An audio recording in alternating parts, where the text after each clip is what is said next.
Hello, everyone, and inside today's Locked On Canadiens, we continue our crossover with Russ and Rachel of Locked On Flyers, and we're going to break down some of the biggest names in the upcoming NHL Draft. We're talking Shane Wright, Logan Cooley, David Jiricek, Juraj Slafkovsky, Matthew Savoie, and so many more, and that's all coming up inside today's episode.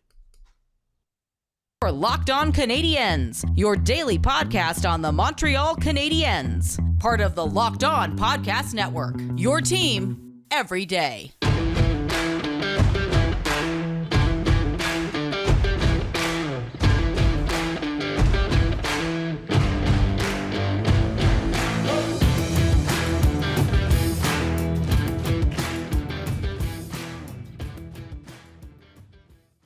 Hello, everyone. I am one of your hosts of Locked On Canadiens. I am Scott Matlin. I'm joined, as always, by the active stick, Laura Saba. We're going to keep this intro brief because we have our continued crossover with the wonderful folks of Locked On Flyers, Russ Cohen and Rachel Donner, and we're talking about some of the biggest names in the upcoming draft pool, some rebuilding stuff, a lot of good stories, a lot of good information. If you want to know more about Shane Wright, Logan Cooley, David Jiricek, Simon Nemec, any of them, that's all coming up in our crossover with them. So on Locked On Flyers, we have not talked a ton about Shane Wright because we assume that perhaps the Montreal Canadiens will be picking them. So excited to get to talk to y'all about him a little bit, as well as Logan Cooley, who is another, I think, dark horse potential pick for the Canadiens, certainly looking to go in perhaps the top three. Maybe will drop, but we'll see how that plays out in the draft. And we haven't talked about him on our show since December. So let's get going. First off, what are the chances, do you think, for the Habs to actually pick him first overall? It seems pretty likely, to be honest. It seems like the Canadiens, I think what happens at the beginning of every year is that like this guy gets picked as like the number one, right? And then it goes through that until almost the end of the year when people start asking questions sort of in the early spring, and they're like, should this other guy go number one? Should this other guy go number one? And so what's kind of happened in Montreal is it seems to be like a two-horse race between him and Juraj Slafkovsky, which I know we're going to talk about a little bit later in today's show. But I think, if you look at the way the Canadiens kind of need to structure their team, it looks like they would go for Shane Wright simply because he seems to be a reliable, good player, whereas the other players kind of come with a little bit higher risk maybe, but potential higher reward, but they can't afford to tank this pick. And so if they pick Shane Wright, it's fine. It's a lot safer. A lot of people want them to kind of go a little bit off the board. A lot of fans want them to grab New Jersey's number 2 overall pick, which I don't know how they're going to do, and then get both Shane Wright and Slafkovsky, because we can't just have nice things. We need to have all the nice things in Montreal. But I do know, and it seems, from the reporting, and I'm sure Russ will agree, having been there, from the reporting, it did seem that the Canadiens did show interest not just in Wright, but in Cooley as well as Slafkovsky, and they talked to all three players for extended periods, maybe not all over dinner, but they did show quite a bit of interest and have a lot of good conversation with those players. So we still aren't 100% sure, but it just seems like the kind of thing that the new management would do is pick Shane Wright. Yeah, and I know that we've had the back and forth, and Russ obviously is going to know a lot more about Shane Wright than I do. Laura and I have discussed the discourse around this, in that don't galaxy brain the first overall pick. There's a reason why Shane Wright has been the guy in that position for so long before, anything else happened. Just do the smart thing. You need a center for the future behind Nick Suzuki right now. Don't be stupid with this, quite frankly. And I like Shane Wright. I like a lot of his game. I don't think he's Patrice Bergeron, because no one besides Patrice Bergeron is Patrice Bergeron. I do think he's an incredibly smart hockey player that fits really well into the system that Martin St. Louis is building with the Habs this season. And that is reason enough for me to go, he's the guy. He's been the guy, and now he's the guy that's going to mesh with the new coach guy. Yeah, I would be hesitant I would tell the Habs fans really, do you want to pick off the board after you've picked like Michael McCarron and Nikita Sherbak? And like, is this really where you want to go? History tells you shouldn't do that. Shane Wright's really good. Shane Wright had a great playoff. Shane Wright has a body that's ready for the NHL. He's got a brain that's ready for the NHL. But of course, there was this, well, hey, is he taking time off during games? No, when he has the puck, he does gather it and sort of relook at what's going on offensively. I've seen Adam Fox do it. I see a lot of guys do it. Panarin does it. And it's to, gauge what's going on the ice, what's breaking open, who you can get the puck to. And he does that. He does that well. He plays defense really well. The other things that, like the media that was just parroting this dumb, I feel like it was a dumb narrative, was they didn't want to focus on some of the most important things about Shane Wright off the ice. And I did talk to him about that. The way he mentors young players, the way he, even in practice, sets an example, the way he always is trying to get his line mates to be better and always thinking about in-game how to improve. These are important things that would help out Marty St. Louis, a new coach, and nobody's even talking about it. And it's a really big part of Shane. Shane is very mentally strong. At one point, he was just getting peppered like, hey, he's not Connor Bedard. And when I got an early interview with him months ago, I remember I brought up that to him that I said, hey, you haven't had a lot of highlight reel goals. And he's like, look, he knew exactly where I was going with it. He goes, I don't care about that. I score them when I score them. I get the points I need to. I do all that. I am not a flashy player. That's fine with me. And you know what? And that should be fine with the Canadiens. I think the Canadiens were doing their due diligence, as they should. And you should always interview more than the first person who you think you're going to take is, just in case. Because what if you learn something that does change your mind? I also look at Kingston as a team that, like, Kingston still has some pieces, but isn't a top OHL team. It's Shane Wright doing, what he can with the pieces around him. A team like Hamilton is a little bit older and loaded up. Like, they're going to do things. Windsor's the same way. Shane Wright's doing the best he can with having missed a year, and Kingston, the way the CHL cycles through powerhouse teams and everything, Kingston lost a year of that in developing guys like Zayd Wisdom and, Martin Chromiak along with him. That's important to take into context that it's Shane Wright's show. He doesn't have the support system that some of these other guys do. The U.S. development program is loaded with talent. Of course, guys in there are going to look a little bit flashier when it's the Harlem Globetrotters every night. He doesn't have that. The lack of nuance around people describing Shane Wright, it's almost frustrating because I'm not a prospect expert by any means, but I can understand how, things work and how when things aren't going or aren't built the same way for one player or the other, you're trying to read them all on the same level, and that's not what's happening here. Shane Wright's a phenomenal player. He's a smart player. And I think it's important that if you don't take into context the other things around it, you're missing the point when it comes to analyzing him going into the draft. Yeah, I feel that way too. I think you're spot on with that. Then if we switch to Cooley, Cooley's interesting because he has really rocketed up this year where everybody knew where Shane Wright was at. Shane Wright was basically playing against himself and his own reputation. And John Tavares went through that, and others have gone through that too. But with Cooley, he has a little more speed than Wright. He is a little flashier, but like Scott said, does have the benefit of playing with some phenomenal teammates. He does have great hands though through traffic. Like, he's probably the best in that in this draft, and works his edges great. He might be better at Shane Wright with edges, but speed wise, they're both really close. Like they are. I like his brain. He plays a great two-way game. That's coming to focus the last year, but so does Wright. I mean, that's not a big deal. And there could be a belief that, hey, like Shane Wright, you could see his body is already pretty built up, and maybe just, extra conditioning, get it a little faster is what you have to do. But there's some real molding that can go on with Cooley. I think there's another 10, 15 pounds that he could add, and that really could add a lot more to his game. Maybe a little extra speed burst, a little strength in that traffic while he's able to get through. So, yeah, both centers, Cooley works at it really hard. He's really good on faceoffs already. Like, I get it. You want to, me, if I am drafting in the top 5, I would prefer a center over any other position, simply because that's what's costing me the most on the free agent market if I have to get one because I haven't been able to draft one. You do have Suzuki, and honestly, if you whether it's Wright or Cooley would take a few years. So hey, that would be money off the books that they don't have to worry about right away.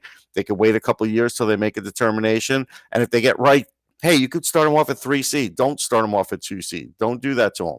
Start him off at 3 seed. Let him work his way up. Give him something, but don't put him on the fourth line because that's just silly too. And I don't think St. Louis would do that. So there's a difference between the two players, but I think the Canadiens will still go with the first, and they wanted to talk to Shane Wright first. They did talk to the others, but the point was they leaked out about a week before that they were talking to Shane Wright first, because you don't have to. Just because he's the presumed number one, you could talk to anybody in any spot. The other thing with Cooley, and when we talked about him on Locked On Flyers, it was before the draft lottery. So, of course, we still had maybe some hopes that the Flyers would move up and have a chance at him, is that that exact point that Russ just made about him playing center and having a little bit more time, and you could save the money and all of that. So that was a huge part of it. The other part of it, too, is that he's a Pittsburgh kid, and that would look a lot of really fun stuff about having a kid who grew up as a Pens fan being a future star for the Flyers. Yeah, I mean, Crosby's his idol. He played in Crosby's league that he has, and so yeah, that would be fun down the line for sure. I think that, it's not completely out of the realm of possibility until it is, right? Because we still don't know what New Jersey's doing with their second overall. They're still shopping it if reports are to be believed. Then you don't know who's going to try and move up and all of that. So it's possible that either the Flyers can move up and Cooley will be available to them, or some people will make off the board picks and Cooley will be available to them. Don't say it's over until it's over. No, that's fair. There's always going to be off the board picks. I don't know if anybody's going to do that this year in the top 5. Although, when we get into Slafkovsky, we'll chat about that. But beyond that, it's a hope. That's it. You hope. And before we get back into our whole crossover with Locked On Flyers here, I want to take a moment to talk to you about Built Bar and their new flavor, Caramel Brownie. Who doesn't love a nice, rich, chocolatey brownie? And how about one with caramel swirled in that has 17 grams of protein? And well, guess what, folks? You are in luck, because caramel brownie bars are now available at built.com. And you got to ask back because they're going fast, because they are a fan favorite. You don't need dessert. All you need is Built Bar. 130 calories, 17 grams of protein, only 4 grams of sugar. It is the ideal thing. Take them in the morning to work like I do. Take them for fuel midday in your lunch. Take them if you're going to the gym for afterwards to help with recovery. There's so much versatility within Built Bar. So go to built.com, use promo code LOCKED15 and get 15% off your order. Go pick up some of the new caramel brownie, some of the other flavors, including Built Puffs, if that's more your speed, and use promo code LOCKED15 to get 15% off your order. So one of the other interesting questions, I think, going into this draft is the case of the 2 defensemen that are available in Simon Nemec and David Jiricek. And I think there's conventional wisdom saying that Nemec is going to go before Jiricek, but Jiricek is a very appealing player. And so, Russ, looking from the Habs perspective, is either one of those guys worth going down in the draft for, or do you trade up to get a second top 5 pick for either of them? Well, I mean, they have a lot of picks. I guess it's possible that they could trade and get a second top 5 pick. If they did, sure, one of these guys would probably be the reason, because they definitely still need help on the blue line, and they definitely will need a top power play guy, because even Romanov's not that guy. He could play it, but he's probably a second power play guy. So they need somebody else. So that is a possible scenario. The difference between the two, it's interesting. Jiricek is just kind of like this destroyer on the ice. He has all the point scoring ability that Nemec does, but he has that other physical edge that Nemec doesn't have. When he plays on a team, and this has been true for a lot of his career, he's had to be the best player on his team. So he's had to do almost everything. Like I remember watching a little bit of the World Championships and watching Jiricek. Like he's got to bring up the puck up the ice. He's got to figure out that next pass or take the shot. He's got to figure out how to set up the power play if he's on the power play. Like, because he doesn't have much talent around him. And that's the way it's been for him. Where Nemec, I feel like, has had a little bit more talent. He's sneaky fast. He's smart. He does have some, does take some dumb penalties, I felt, at times, but he's really good offensively, too. I think both guys are comparable, and maybe Jiricek could be slightly better offensively. But Nemec could be a guy that improves over time, definitely has the ability to be a top 4 defenseman, too. I think they both have a chance to be, top pairing guys, but I think Jiricek is more slated for that simply because I think that extra little size and toughness, that's something that I felt like that was where I ranked him a little higher. And I think teams are going to feel that way too. I think one of the things is that when you're a player with that role, you do have to have that toughness. I mean, there's a lot of conversations about skill and toughness and all of that, but we're talking about guys who already have the skill, right? Like it's already there. And I think one of the reasons that Canadiens fans keep asking this question is particularly because right now in their system, they don't have anybody that could be that top pairing defenseman, right? They've got guys who might make it. They've got some really great players. I know, like we're big fans of Logan Cooley, for example, but there's still like a question mark. They've got great depth defensemen in their prospect system, but they don't have that guy. So a lot of Habs fans are like, you could kill both birds with one stone in this draft and walk away and start building your core tomorrow if you do that. But obviously, they're going to have to try and trade up. So my question to you is from a Flyers perspective, because it does seem like both of those will be available around where the Flyers are picking. Like, what are your thoughts on adding guys like that?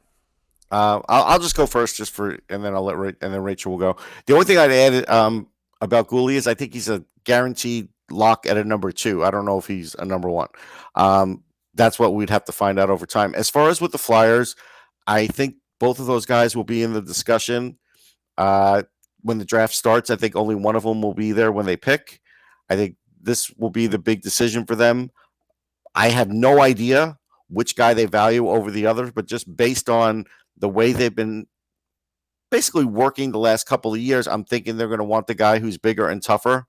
Especially since even Provorov hasn't really proven on that angle as far as being a toughness. They have Ristolainen, but they that's on a second pair. You'd like to have them on the top 4 too. So I think that's where they would look at, but I'm not sure how Rachel feels. Yeah, I think for me, and this is what we've been talking about. The giant question is, what's Seattle going to do? Because it feels like they're the least predictable of any of these top 5 teams in terms of what their pick is going to be, and the Flyers are kind of at their mercy, right? So if Seattle decides they want to go bigger, stronger, tougher, and take a guy like Jiricek, then Nemec is available, although hopefully that means Savoie is still there, and maybe they'll consider him as well. But I think that, from these 2 defensemen perspective, I think either one of them would be okay for me if the Flyers picked them. But there are these differences in their games, and I think Jiricek is more what the Flyers are looking for right in this moment. So again, we'll see what Seattle does. I agree with that. Yeah, Seattle is a wild card here, and they both need defensemen. They really do, but we do. We do have a couple of other guys to talk about in Juraj Slafkovsky, who is, a huge element in this draft and has come on strong, especially because of his play internationally. And so we want to talk about him and some other potential picks in that top 5 area coming up. In the previous segment, I referred to Matt Savoie as one of the guys that should be on the Flyers draft pick board for that 5th overall pick. Another guy who likely won't be there, but could be an option for the Montreal Canadiens is Juraj Slafkovsky, we have been talking about him a lot on our show, and I talked about him a lot, obviously, covering the Olympics for Locked On NHL. And so his name just rolls off the tongue right now for me pretty easily. But I do want to talk about both of them because they're just such a different way to go, right? Because Matthew Savoie is a small, dynamic forward, and Juraj Slafkovsky is a big guy who parks himself in front of the net and does a lot of great things offensively, but is also smart in his own way. So I think that Savoie is going to be a little bit lower in the rankings, so I'm not sure he's an option for Montreal. But if you're looking for a dynamic offensive player, what are your two main things that you want to differentiate between them, Russ? Yeah, I mean, if Savoie were 6 foot, he would be in this conversation, but he's not. So I get why he's not going to be. It's just the way the hockey world is at the moment. Maybe the game changes again over time. Slafkovsky, look, he was at the combine. He was basically like a presidential wannabe.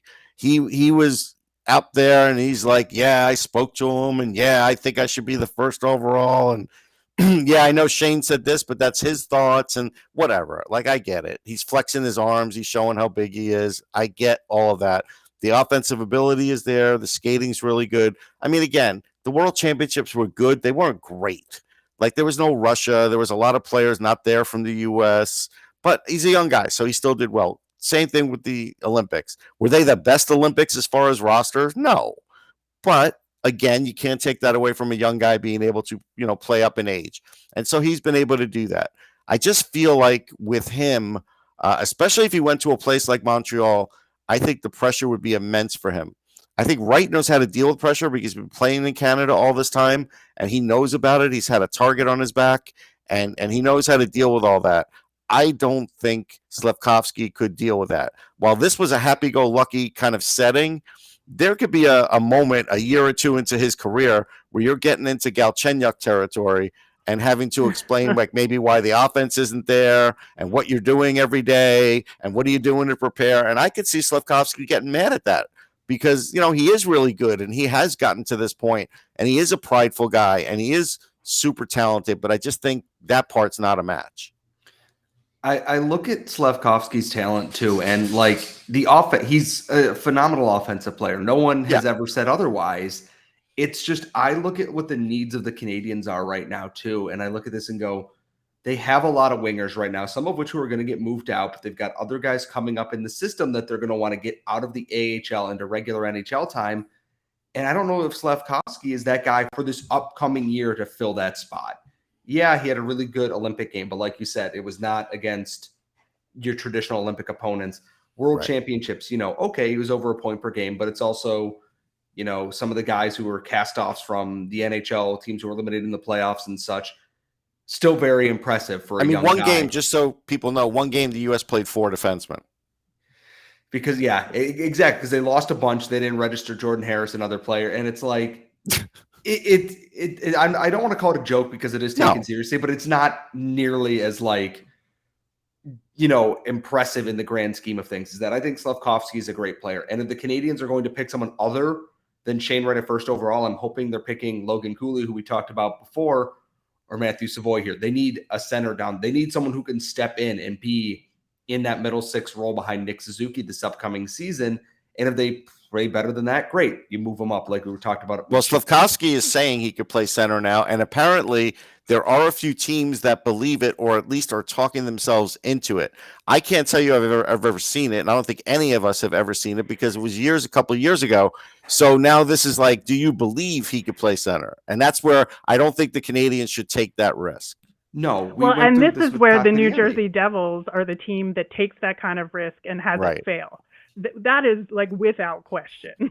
Yeah. Yeah. It's the Canadiens went through this with Jesperi Kotkaniemi, is that, yes, I played center, but the draft year you mostly played on the wing. And then it never crystallized the way that it needed to. Don't overthink this. If you're Kent Hughes and Jeff Gordon, both of whom I think are very smart people and know what they're doing here. If he says he can play center at the last minute going into this, that's a pitch, like I said, it's a presidential candidate saying, I'm going to give free chocolate bars to everybody if you elect me. Don't fall for that. Hey, he's got my vote then.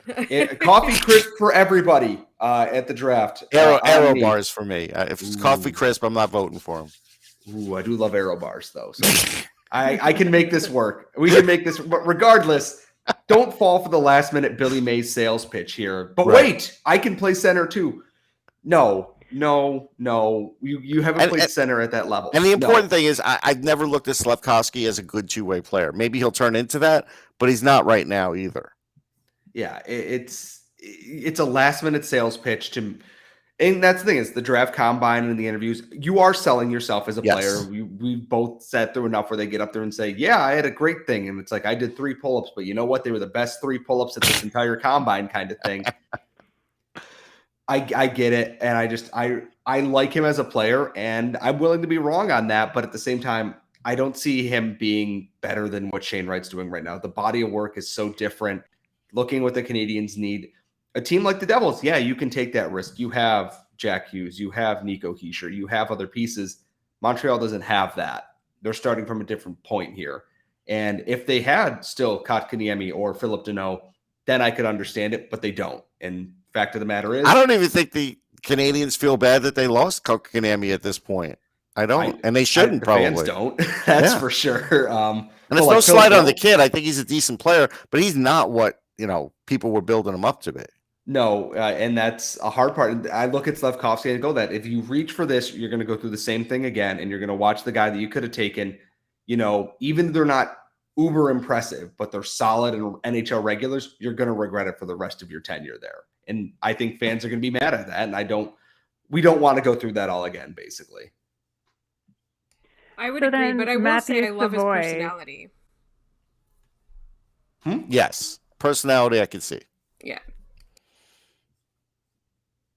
So Matthew Savoie then, Russ, in terms of him being an option for the Habs or for him to fall to the Flyers. Yeah, I think he will fall to the Flyers, and I think the Flyers will have to make a decision like they made on Cole Caulfield, right or wrong. Are we going to take the smaller player who's very dynamic? We think he may be able to play center, but even if he plays wing, he'll be great.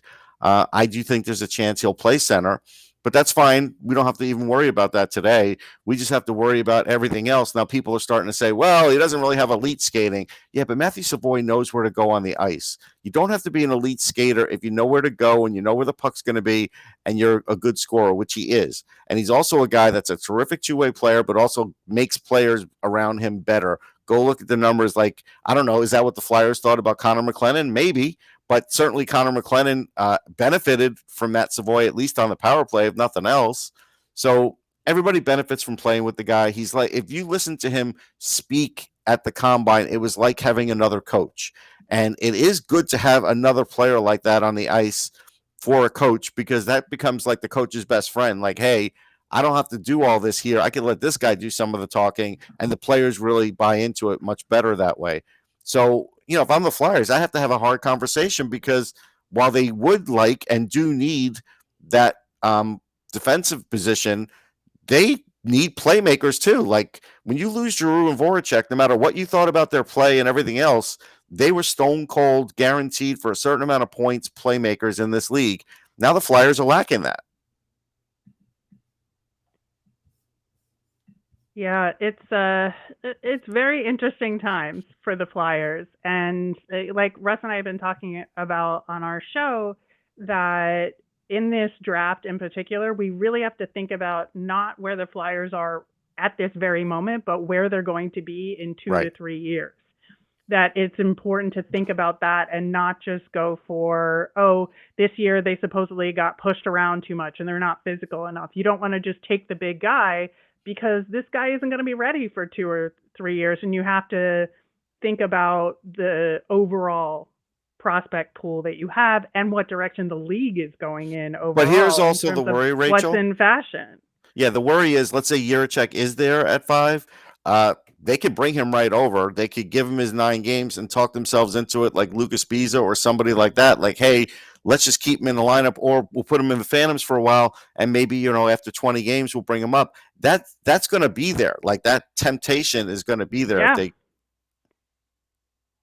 It really is. And I just don't want the Flyers to have knee-jerk reactions to anything right now. But unfortunately, they're in a position where they're going to feel that pressure. Chuck Fletcher is feeling that pressure. I'm sure whoever the coach winds up being is going to feel that pressure. And depending on who that is, they're going to do what they want to do versus listen to those voices or not. I mean, I think some of the different candidates have different philosophies on that front. Some of them, at least Montreal knows who their coach is. Yeah. For right now, anyway. All right. We want to thank Russ and Rachel for giving so much time to us to discuss the NHL draft, the Flyers, rebuilding, the Montreal Canadiens, the Combine, everything. If you missed yesterday's episode where we talked about what Russ experienced at the Combine in Buffalo, you're going to want to go check that out. So many good stories, so much information to help add to everything happening going into the NHL draft. You can follow them at Locked On Flyers. Russ is at Sportsology on Twitter. Rachel's at rmiriam on Twitter. And you can follow our show at LO_Canadiens on Twitter, LockedOnCanadiens@gmail.com if you want to send us any questions for the mailbag. Follow Laura at The Active Stick. Follow myself at Scott Matla. And when you're done checking us out, please check out Locked On NHL. We're going to have all the stuff from the Stanley Cup Final, draft season, new coaching hires, everything from all of our local experts. So make sure you're following Locked On NHL as well.